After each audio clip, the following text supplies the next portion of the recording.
Hi, Mike. Hey. How are you? Good. Welcome to Meet a Dev, I guess. I'm usually on that side. I know.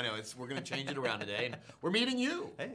So tell us a little bit about yourself. What are you doing for Descendent.Studios? Well, I guess we're making up our titles as we go, but if I were to describe what I'm doing, I would call it social media producer. Social media producer. Right. That's pretty cool. Yeah, you know. I mean, you're responsible for all the videos we put out there, the editing, the shooting, all this kind of stuff. This one we're doing right now. Right. And you make us look good.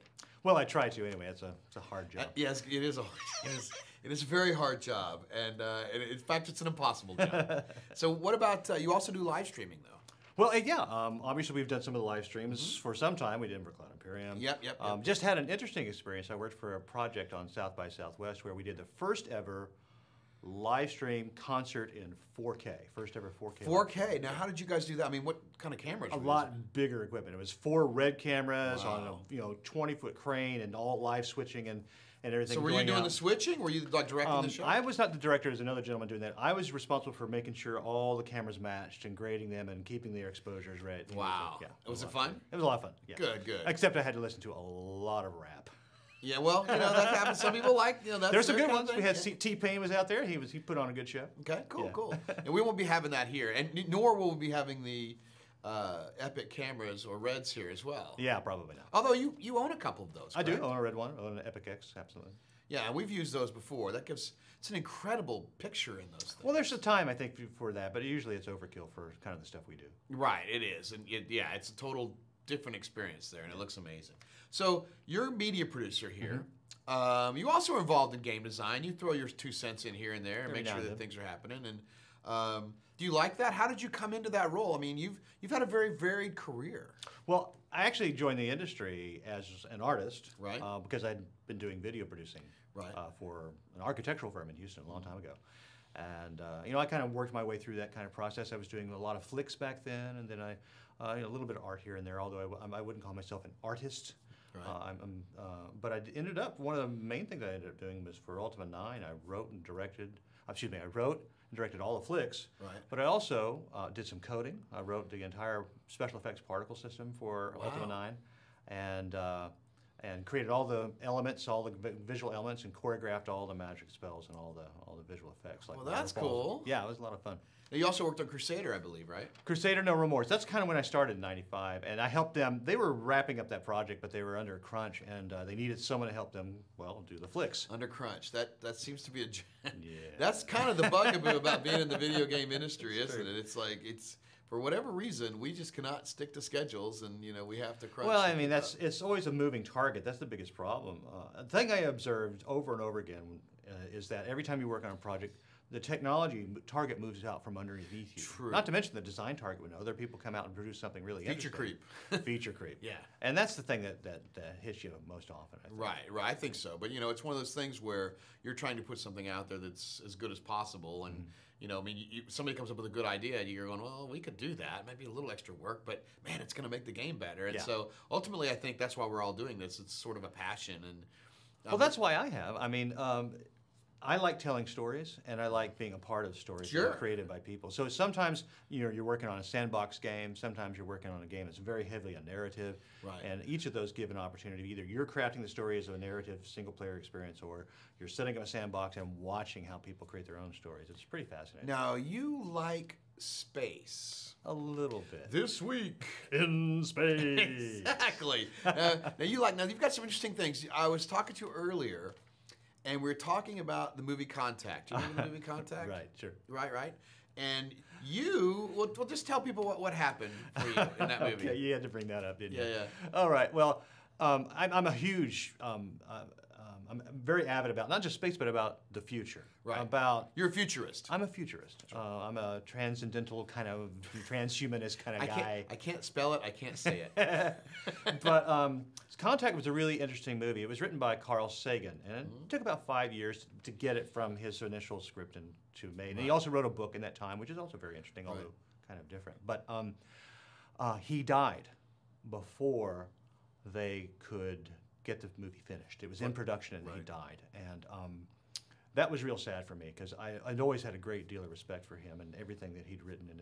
And Cosmos, you know, he was kind of the original. Oh, yeah. Yeah, he was the original Cosmos. He was the original host. It's funny because today the show is, I believe a lot of these scientists are on TV now, and he really was the guy who kind of got that rolling. Yeah, well, his wife, Ann Drurian, Right. who survived him, is producing the current one. Ah, it's great Neil stuff. deGrasse Tyson, yeah. It's awesome. But so that movie was so great. It was a great story about an emotional journey for the character, Dr. Ellen Arroway.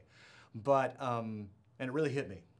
And so when that last scene where she's sitting on the canyon wall and listening to the noise of the universe, and it fades out, and a simple little title, "For Carl," came up. Lost it. I lost it. Just projectile tears. Oh, man. I know. Right in the theater, right in the middle of the theater. I was like completely. My girlfriend, my gate was like, "What's going on? What's going on?" You know. I can't talk about it again. Well, it's the first time I ever agreed for someone I didn't know, for a celebrity. That's an interesting point. Right. Because you felt a connection there. Yeah, I really identified with what he brought to us, and it was really just such a loss. You know, it's interesting you mention that because that's kind of why, not necessarily the celebrity portion, but that's kind of what the connection we're hoping to have with the audience while we make this game. Sure. That we get them involved so that they feel like they are part of the process. Well, I think there's always a dialogue between the creator Absolutely. and the people who are kind of observing that and helping and participate. And I think that's the same for us. I don't want to say we're celebrities. That's so far from that, or as brilliant as Carl Sagan, certainly. Right.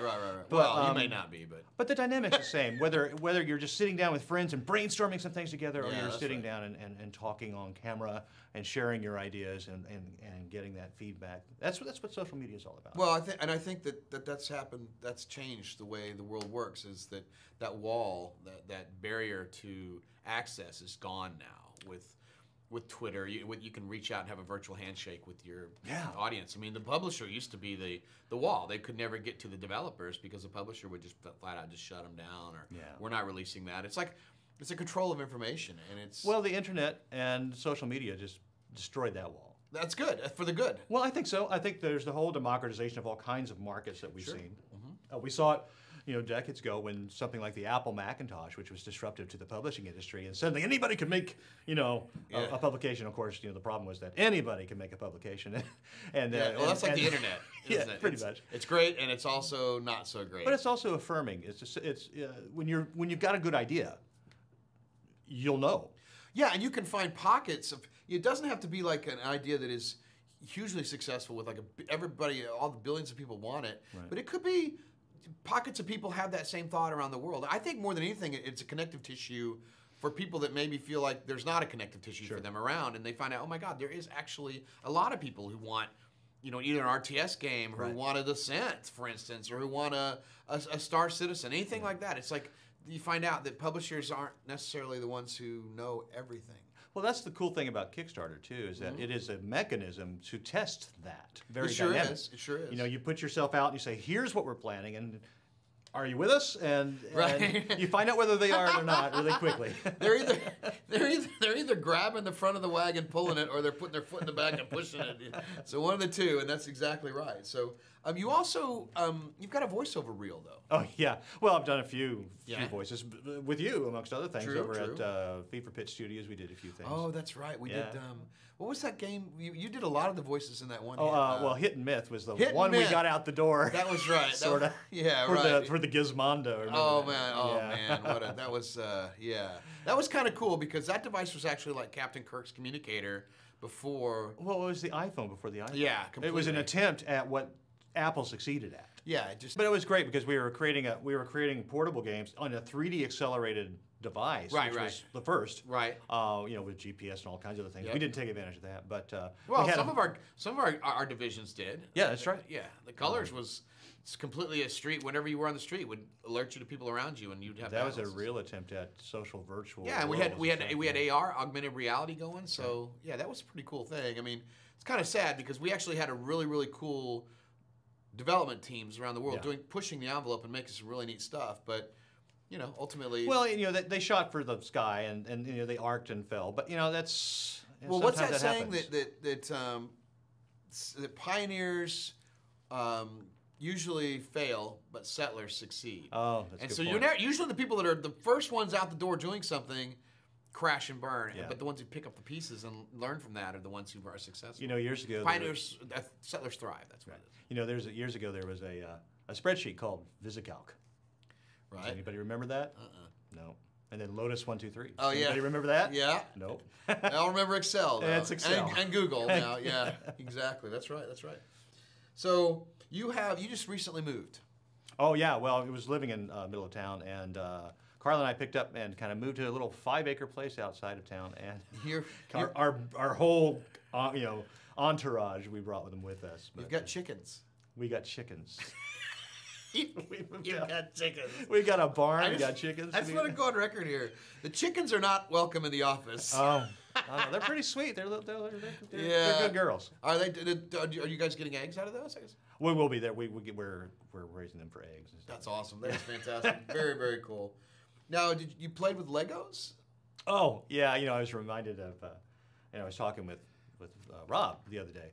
And he's a huge Lego aficionado, and I played them, of course, when I was a kid. But you didn't get like all these little custom boxes with instructions. It's completely changed. Yeah, it was just a big box of miscellaneous parts. You did get instructions on it was models and glue back then. That's right. That's true. When I did scale models. Yeah. But Legos, it was pretty much open source, open everything, and you just kind of had to. It was a sandbox. Yeah. And you just had to kind of figure it out and invent your thing. So it was a different experience for me as a kid. Yeah, it was fun. It was fun. Now, are you excited about Descent Underground? Are you? I am. I loved the original, and that's where I first learned to strafe. Right the on. strafe move. That's the where slide. That was whatever they called it. But you could get into a room where you had a little bit of room to maneuver, and you could maneuver right around the AI bots and wipe them out, and they couldn't reach you because you were just constantly sliding off on one side. And that's where I learned that particular maneuver. And that's been lost in the last few years. You don't really have that much out there in games, and so that's the kind of thing we want to bring back to the current generation. Well, that's kind of fun. You see that in first-person games, but you don't see it in vehicular combat. You see strafing, but you don't see the tricording or the moving in all these different directions, and so it's there's a lot more to do. It's a little more complex. It's not actually our goal is to make it a little easier to learn, and then it's difficult to master. Right?